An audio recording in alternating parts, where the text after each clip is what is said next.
Assalamualaikum warahmatullahi wabarakatuh. Perkenalkan, nama saya Mutiara Ramadhani Intani dari kelas 11 IPS 1. Hari ini ada beberapa hal yang akan saya sampaikan. Antara lain, yang pertama, taat pada aturan, kompetisi dalam kebaikan, dan etos kerja. Yang kedua, toleransi dan menghindarkan diri dari perilaku kekerasan.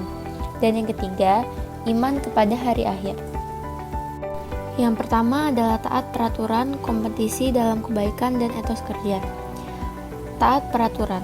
Taat adalah upaya untuk mengikuti petunjuk Allah dengan cara melaksanakan perintah dan menjauhi segala larangannya.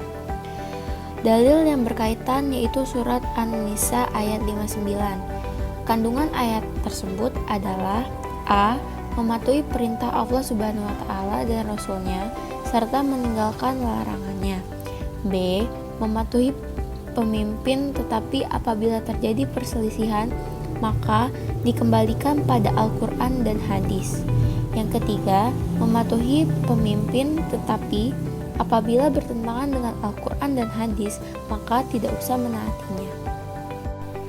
Penerapan dalam kehidupan sehari-hari. A. Mematuhi perintah Allah Subhanahu wa Ta'ala, Rasul-Nya, dan ulul amri. B. Menaati peraturan yang dibuat oleh ulul amri selagi tidak melanggar hukum Allah Subhanahu wa Ta'ala. C. Membaca, mempelajari, dan mengamalkan Al-Quran. D. Tidak mencari pembenaran apabila kita melanggar aturan.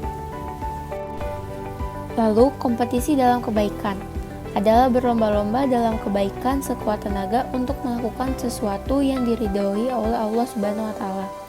Dalil yang bersangkutan adalah surat Al-Baqarah ayat 148. Kandungan ayat tersebut adalah: yang pertama, setiap agama mempunyai cara tersendiri untuk beribadah atau taat kepada Allah Subhanahu wa Ta'ala. Yang kedua, dengan adanya perbedaan tersebut, maka berlomba-lombalah dalam hal kebaikan, bukan keburukan. Yang ketiga, karena setiap perbuatan kita akan dipertanggungjawabkan di akhirat nanti. Penerapan dalil kehidupan sehari-hari. Yang pertama, giat beribadah dan belajar karena Allah Subhanahu wa Ta'ala. Yang kedua, tidak terbawa arus kenakalan remaja maupun kejahatan lainnya. Yang ketiga, berhati-hati dalam bertindak karena setiap tindakan ada balasannya di akhirat nanti. Yang keempat, tidak membantu teman dalam mencontek. Dan yang kelima, berbuat baik kepada orang lain. Selanjutnya adalah etos kerja, yaitu keyakinan seseorang atau kelompok untuk memberikan sesuatu yang bermakna. Dalil yang berkaitan adalah surat Al-Mujadilah ayat 11. Kandungan ayat tersebut adalah A. Perintah untuk memberikan kelapangan kepada orang lain dalam majelis ilmu dan segala majelis yang sifatnya menaati Allah Subhanahu wa Ta'ala. B. Apabila diperintahkan untuk berbuat kebajikan dan hal-hal yang diridhoi oleh Allah, maka segeralah memenuhi perintah tersebut. C. Allah Subhanahu wa Ta'ala mengangkat orang-orang beriman dan orang-orang berilmu beberapa derajat. Penerapan dalam kehidupan sehari-hari. Yang pertama, belajar atas dasar mencari ilmu dan karena Allah Subhanahu wa Ta'ala, bukan mencari sekolah ataupun karena sebab lain. B. Semangat dan niat bekerja karena Allah Subhanahu wa Ta'ala. C. Berperilaku profesional dengan pekerjaannya dan jangan mengeluh dengan gaji yang sedikit. D. Percaya bahwa Yang Maha Pemberi rezeki akan memberikan kita rezeki yang cukup. E. Mendahulukan ibadah daripada bekerja. Yang kedua, ada toleransi dan menghindarkan diri dari perilaku kekerasan. Berperilaku toleransi secara harfiah, makna toleransi adalah bersifat menegang, menghargai, membiarkan, membolehkan pendirian, pendapat, pandangan, kepercayaan, kebiasaan, kelakuan, dan sebagainya yang berbeda atau bertentangan dengan pendirian sendiri. Beberapa ayat Al-Quran yang berbicara mengenai toleransi diantaranya adalah surah Yunus ayat 40 sampai dengan 41. Lalu menghindarkan diri dari perilaku kekerasan. Sebagai sebuah agama yang mengedepankan kedamaian sesuai dengan nama Al-Islam, yang berarti kedamaian atau keselamatan, agama Islam sangat mencela adanya tindak kekerasan. Contoh perilaku menghindarkan diri dari tindak kekerasan: yang pertama, menghormati dan menghargai akidah orang lain. Yang kedua, bersikap toleransi dalam hal apapun. Yang ketiga, selalu bersikap waspada kepada seseorang yang berlaku mencurigakan.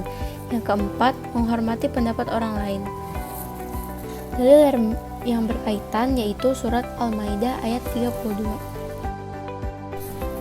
Dan yang ketiga ada iman kepada hari akhir. Pengertian iman kepada hari akhir atau kiamat secara bahasa etimologi ialah percaya akan adanya hari akhir. Sedangkan secara istilah, pengertian iman kepada hari akhir ialah percaya dan meyakini akan adanya kehidupan yang kekal atau akhirat dan abadi setelah kehidupan di dunia. Di dalam Islam, kita mengenal dua jenis kiamat, yaitu kiamat sugro, kecil, dan kiamat kubro, besar. Yang pertama, kiamat sugro atau kecil. Kiamat sugro merupakan kiamat kecil yang merupakan rusaknya sebagian makhluk hidup ataupun lingkungan. Contohnya, seperti kematian manusia dan bencana. Tanda kiamat kecil yaitu ilmu agama seakan tidak penting. Banyak terjadi bencana alam. Yang kedua, kiamat kubro atau besar. Kiamat kubro merupakan kiamat besar yang merupakan hancurnya seluruh alam semesta dengan segala isinya. Intinya, seluruh kehidupan di dunia sudah tidak ada lagi dan berlanjut ke kehidupan selanjutnya, yaitu di alam akhirat. Tanda kiamat besar: matahari terbit dari arah barat, rusaknya Ka'bah. Ada banyak fungsi dari beriman kepada hari kiamat, yaitu yang pertama, menjadikan manusia bersikap hati-hati dalam hidup di dunia sehingga akan selalu taat kepada petunjuk-petunjuk agama dan membatasi diri terhadap kesenangan hidup di dunia. Yang kedua, berusaha menjadi manusia yang baik selama hidup di dunia, yakni berbakti kepada Allah Subhanahu wa Ta'ala, orang tua, dan berbuat baik terhadap sesama manusia. Yang ketiga, menyadarkan manusia akan adanya hari akhir sebagai kehidupan yang hakiki bagi manusia.